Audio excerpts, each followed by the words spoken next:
Hello welcome friends, मैं आलोक श्रीवास्तव फिर से आपका एक बार स्वागत करता हूं अपने YouTube channel Barabanki genius coaching पर। और जैसा कि आप सबको पता है कि एक प्लेटफॉर्म, ऑनलाइन प्लेटफॉर्म आप सबके लिए बनाया गया है, those who are preparing for the online for the competitive examination. और आप सबको पता है कि इस पैंडेमिक में जो कि ऑफलाइन क्लासेस नहीं हो पा रही हैं, लेकिन चूँकि आपकी पढ़ाई जो है वो हैम्पर ना करे, that's why we are providing the lectures regularly by the teachers and the topic as well. और इसी कंटिन्यूएशन में आज जो आपका टॉपिक है, जैसा मैं आपको इंग्लिश पढ़ाता हूँ आपको पता है, और आज का जो टॉपिक है वो मैंने लिया है सब्जेक्ट वर्ब एग्रीमेंट का। ठीक है, आप सब जानते हैं कि जो लोग ऑनलाइन हैं, पढ़ रहे हैं, उनको पता है कि कुछ एक टॉपिक ऐसे होते हैं या कुछ पढ़ाई ऐसी होती है कि अगर उसे आप एक बार कॉन्सेप्ट के साथ पढ़ लें तो कभी भी कोई भी कॉम्पिटिटिव एग्ज़ाम आप देते हैं जिसमें इस तरह के क्वेश्चन पूछे जाते हैं तो बहुत ही आसानी से आप उस अपने आंसर को मार्क कर पाएंगे confidently. Because as you know कि जो वनडे एग्ज़ामिनेशन होते हैं उसमें डिस्क्रिप्टिव तो है नहीं, है ना भी कुछ एनालाइज करना होता है। उसमें सिर्फ जो आपका जो नॉलेज है ना, उसको आपको सिर्फ एक 2, 3, 4 जो ऑप्शंस होते हैं उनमें से कौन सा सही है उसको टिक करना होता है, करेक्ट करना होता है। इसका क्या मतलब हुआ कि इस तरह के जितने भी एग्ज़ाम्स हैं उसमें आपकी स्पीड और एक्यूरेसी दोनों ही मायने रखती है, और वही चेक होती है कि कितने कम समय में कितना सही क्वेश्चन आप कर पाते हैं। और ये तभी हो पाएगा जब आपने बहुत ही बेसिक कॉन्सेप्ट तैयार किया होगा, उस पर बहुत सारी प्रैक्टिस करी होगी। बिकॉज वहाँ पर जो टाइम मैनेजमेंट है बहुत ज़रूरी होता है ना। तो आपका जो टॉपिक है subject verb agreement English grammar में, अगर आप कोई भी एग्ज़ाम देते हैं इंग्लिश का जिसमें सिलेबस है, तो इस टॉपिक से कम 2-3 सवाल ज़रूर मिलेंगे। Definitely you will get 2 or 3 question from this topic because this is very important. क्योंकि इसमें देखिए सब्जेक्ट वर्ब एग्रीमेंट लिखा हुआ है ना, और agreement as you know agreement का मतलब समझौता होता है। इसका मतलब सब्जेक्ट और वर्ब के बीच में क्या है ना, जैसे कॉन्कॉर्ड है। कॉन्कॉर्ड का ये मतलब होता है कि जो सेंटेंस का जो सब्जेक्ट है और सेंटेंस में जो वर्ब आपने यूज़ किया है उन दोनों के बीच में एक रिलेशन होना चाहिए। फॉर एग्जांपल सब्जेक्ट अगर सिंगुलर है तो यहाँ पर जो वर्ब होगी दैट इज़ ऑल्सो सिंगुलर।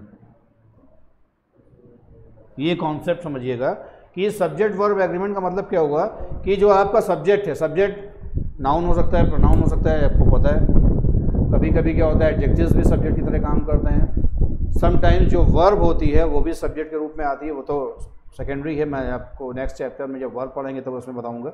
फिलहाल आप इतना समझिए, just you remember one thing, if your subject is singular then your verb is also singular.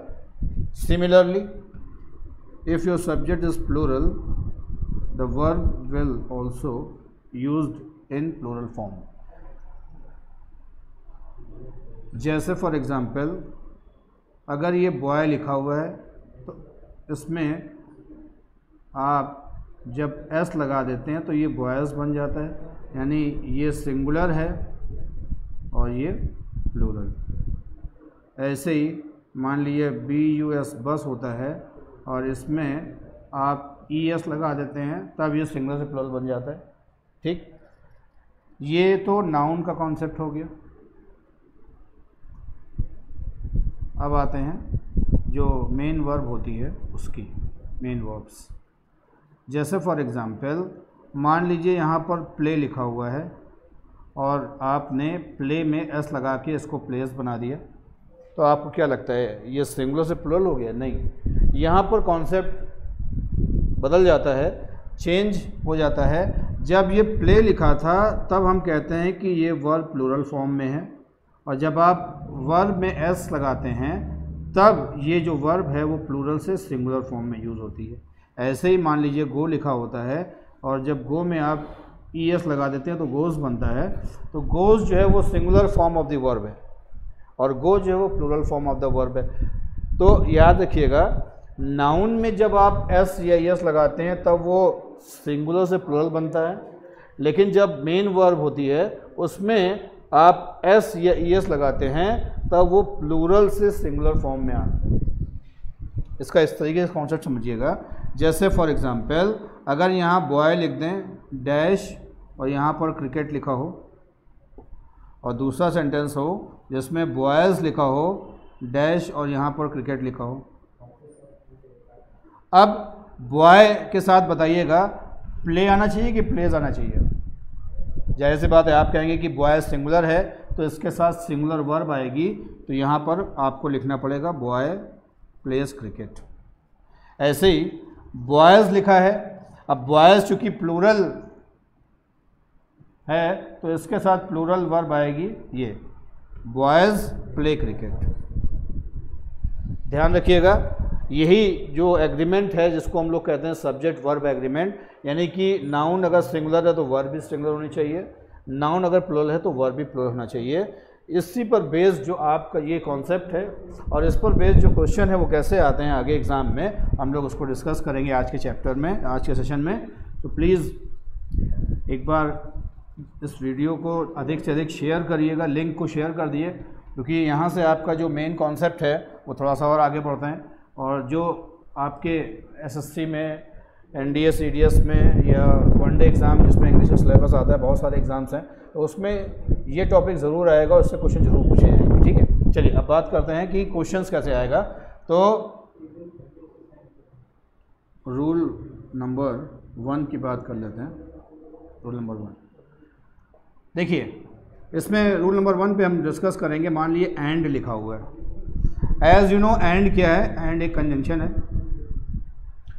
अब एंड अगर एक कंजंक्शन है तो जाहिर सी बात है या दो नाउन को, दो प्रोनाउन को, या दो वर्ब को, या दो एडजेक्टिव्स को जोड़ने का काम करता है। यहाँ पर हम लोग बात कर रहे हैं कि अगर एंड से दो नाउन या दो प्रोनाउन जुड़े हों तो वर्ब किस फॉर्म में यूज़ होगी।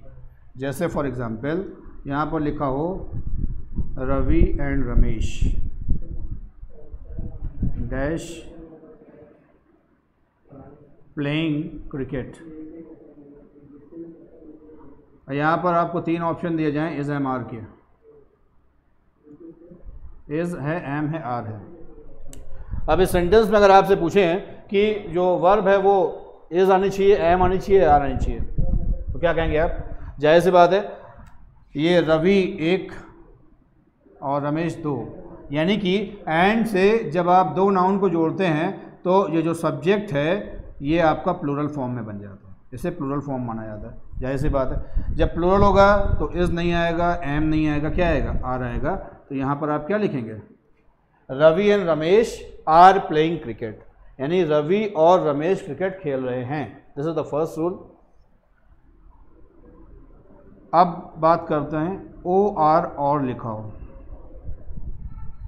ये भी कंजंक्शन है, as you know this is also a conjunction. अब देखिएगा, अगर यहाँ पर लिखें रवि और रमेश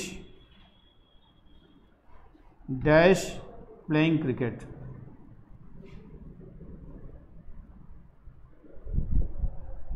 ओके। अब इस सेंटेंस में अगर आप देखें रवि और रमेश, अब यहाँ पर कंजंक्शन देखिए बदल गया। एंड से अगर आपने दो नाउन को जोड़ा है तो हेल्पिंग वर्ब क्या होगी? प्लूरल।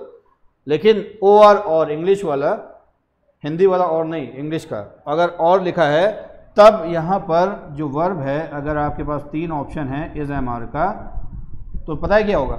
यहाँ पर कह रहे हैं रवि या रमेश में से कोई एक क्रिकेट खेल रहा है, तो जब एक होगा तो यहाँ पर हेल्पिंग वर्ब सिंगुलर आएगी, यहाँ पर इज़ आएगा। फाइन।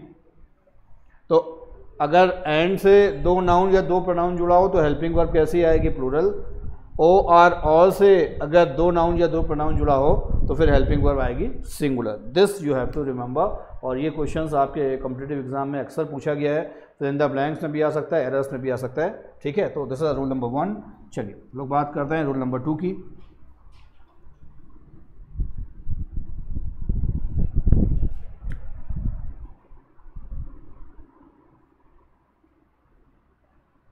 रूल नंबर 2, अभी आपने एक रूल पढ़ा था कि एंड से अगर दो नाउन जुड़े हों या दो प्रोनाउन जुड़े हों तो हेल्पिंग वर्ब प्लूरल होगी। This is the rule. Now look at the sentence कि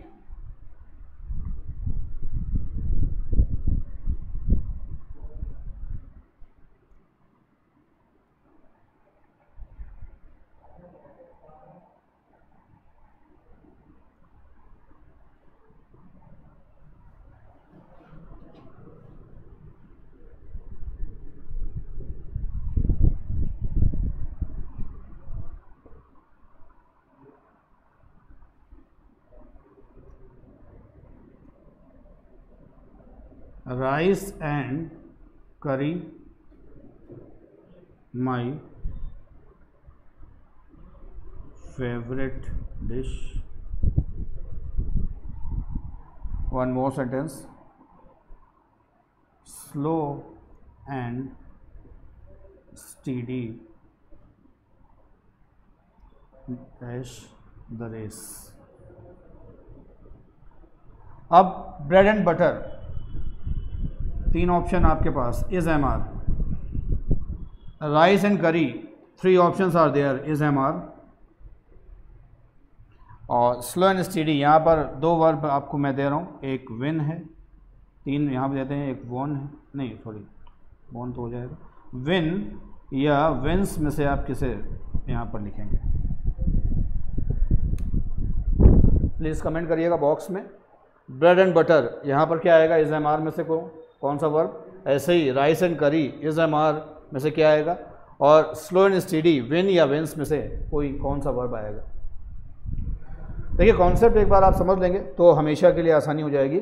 अभी मैंने आपको रूल नंबर 1 दिया था कि एंड से अगर दो नाउन या दो प्रोनाउन जुड़े हों तो हेल्पिंग वर्ब सिंगुलर होगी, दिस इज करेक्ट।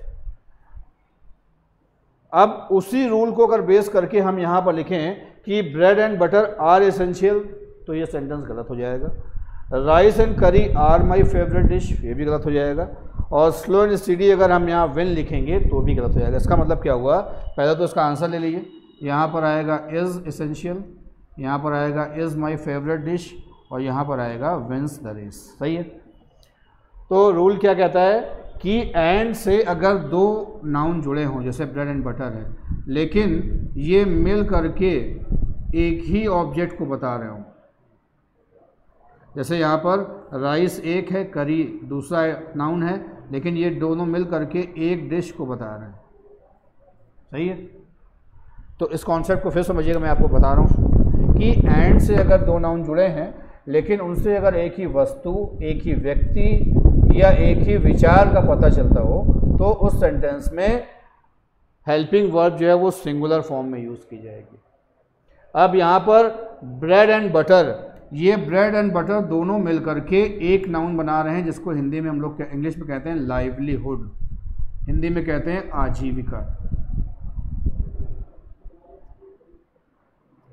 तो ये आजीविका क्या है, bread and butter is essential, यानी कि इससे एक ही ये हैं दो नाउन जरूर ब्रेड एंड बटर, लेकिन इस सेंटेंस में एंड से जुड़ करके ये एक आइडिया को एक्सप्रेस कर रहे हैं जिसका नाम है आजीविका।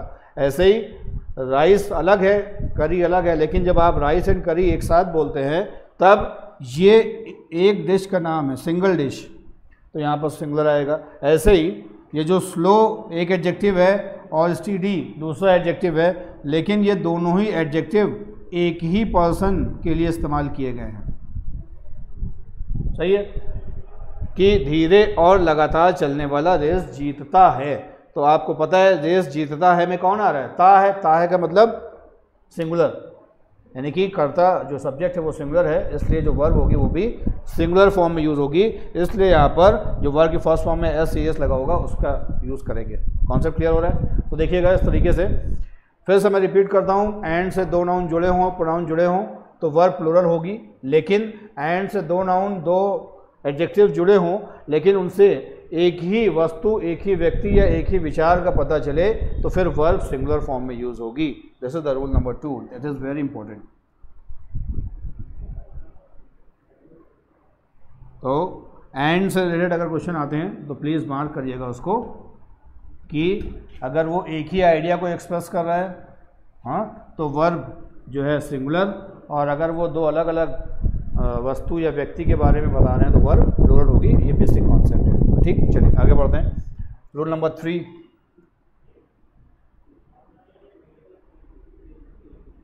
रूल नंबर 3,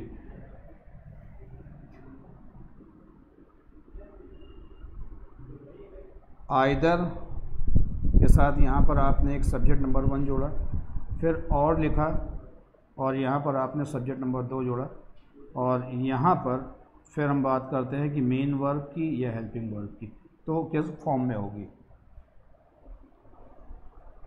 आइदर आप जानते हैं आइदर के साथ और का कंजंक्शन पेयर बनता है, तो यहाँ पर आइदर से एक सब्जेक्ट जोड़ा आपने, फिर और से सब्जेक्ट नंबर 2 जोड़ा है। और क्वेश्चन ये है कि इसमें जो वर्ब यूज़ होगी वो किसके अकॉर्डिंग यूज़ होगी, सब्जेक्ट 1 के हिसाब से या सब्जेक्ट 2 के हिसाब से, या सिंगुलर होगी या प्लूरल होगी। This you have to answer. जैसे मैंने चले एक सेंटेंस लिख के बताता हूँ आपको। रूल ये है कि जब आप आइदर ऑल से 2 सब्जेक्ट को जोड़ते हैं तो ये जो वर्ब है, यहाँ पर जो वर्ब यूज़ होगी वो नियरेस्ट सब्जेक्ट के हिसाब से होती है, जिसको आप क्या कहते हैं सब्जेक्ट नंबर 2 ऑल्सो। जैसे आइदर ही और his friends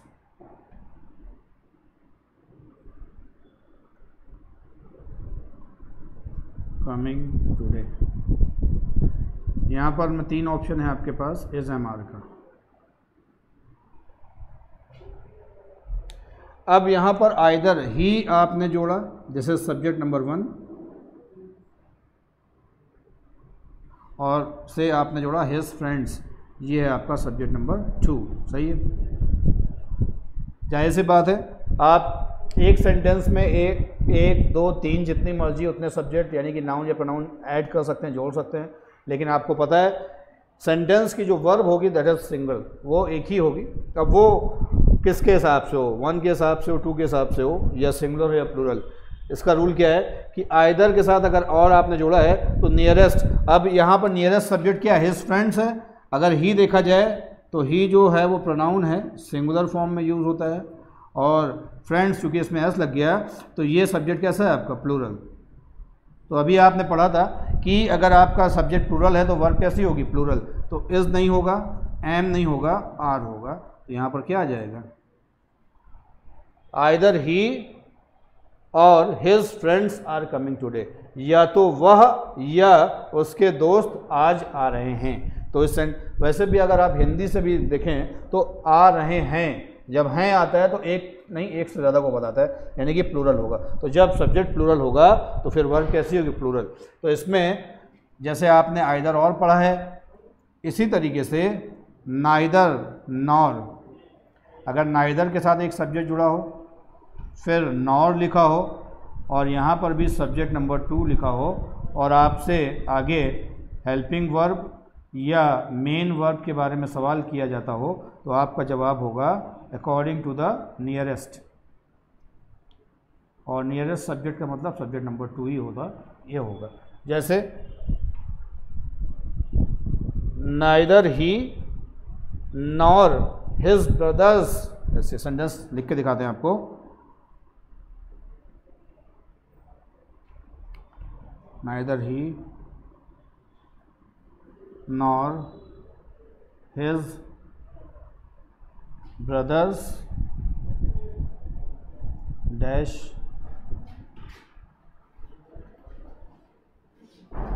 broken this glass. 2 option है आपके पास, एक हैज़ का, एक हैव। हाँ, अब आपसे पूछें कि नाइदर के बाद देखिए ही लिखा हुआ है, ये सब्जेक्ट कैसा है, सिंगुलर है, और नॉर के बाद हिज ब्रदर्स लिखा हुआ है और ये सब्जेक्ट कैसा है, प्लूरल। सही है। रूल अभी आपने क्या पढ़ा था, रूल आपने पढ़ा था कि आइदर और या नाइदर नॉर से अगर आप 2 सब्जेक्ट को जोड़ते हैं तो जो वर्ब होगी that is used according to the nearest one. तो सेकेंड सब्जेक्ट आपका प्लूरल है तो यहाँ पर आ जाएगा हैव। सही है। तो याद रखिएगा, आइदर और या नाइदर नॉर के साथ अगर आप 2 सब्जेक्ट को जोड़ते हैं, 2 नाउन या प्रोनाउन को जोड़ते हैं, तो उसका जो वर्ब होगा उस सेंटेंस में that is used according to the second या नियरेस्ट जो सब्जेक्ट होगा उसके अकॉर्डिंग होगा। ये सिंगुलर भी हो सकता है, प्लूरल भी हो सकता है, तो ये कोई ज़रूरी नहीं कि प्लूरल हो, है ना। तो this is the rule number 3, that is very very important, और इस पर बेस्ड जो है क्वेश्चंस आपके एग्ज़ाम में बहुत पूछे जाते हैं, है ना। और इसी का एक पार्ट है, उसको भी आप देख लीजिए, वो इसी जगह पर एक है नॉट ओनली के साथ। मान लीजिए आपने एक सब्जेक्ट नंबर 1 जोड़ा है, इसका जो पेयर बनता है वो बनता है बट ऑल्सो से। है ना, और यहाँ पर आपने सब्जेक्ट नंबर 2 मान लिया जोड़ा है। तो subject number 1 subject number 2, question वही है कि जो वर्ब होगी वो किसके अकॉर्डिंग आएगी। तो इसमें भी वही रूल फॉलो करिएगा, कौन सा, आइदर और या neither nor, not only but also के साथ भी सेम रूल होगा कि ये जो वर्ब होगी, verb is used according to the nearest subject. जाहिर सी बात है नंबर 2 जो है वो पास वाला सब्जेक्ट होगा उसी के अकॉर्डिंग आएगी। जैसे नॉट ओनली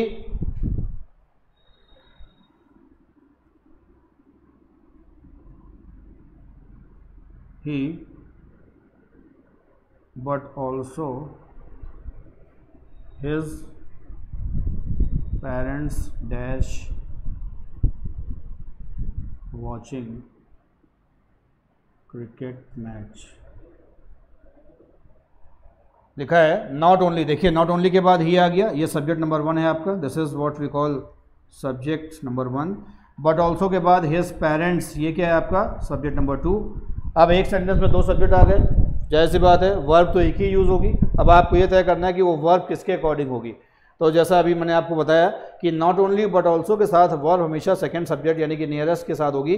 तो आप यहाँ देखें नियरेस्ट सब्जेक्ट आपका हिज पेरेंट्स है जो कि प्लूरल इन फॉर्म है, सही है।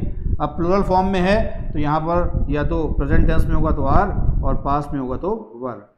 आर वॉचिंग क्रिकेट मैच या वर वॉचिंग क्रिकेट मैच, लेकिन कभी भी इज़ या वॉज नहीं होगा क्योंकि इज़ या वॉज एज यू नो वो singular form of the verb हैं और अगर सब्जेक्ट सिंगुलर होगा तो ही यूज़ होगा। ठीक है भाई। तो अभी तक मैंने आपसे डिस्कस किए जो रूल, उस पर एक बार फिर से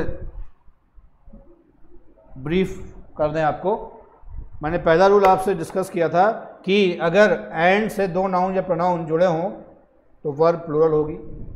फिर इंग्लिश में ओ आर और वाला मैं यहाँ पर ब्रीफ में लिखे भी दे रहा हूँ कि अगर एंड से सब्जेक्ट नंबर 1 जुड़ा हो और यहाँ सब्जेक्ट नंबर 2 जुड़ा हो तो यहाँ पर वर्ब कैसी होगी, plural. This is the first. Second, subject number 1 हो, ओ आर और लिखा हो और सब्जेक्ट नंबर 2 हो तो यहाँ पर वर्ब कैसी होगी, सिंगुलर। ठीक।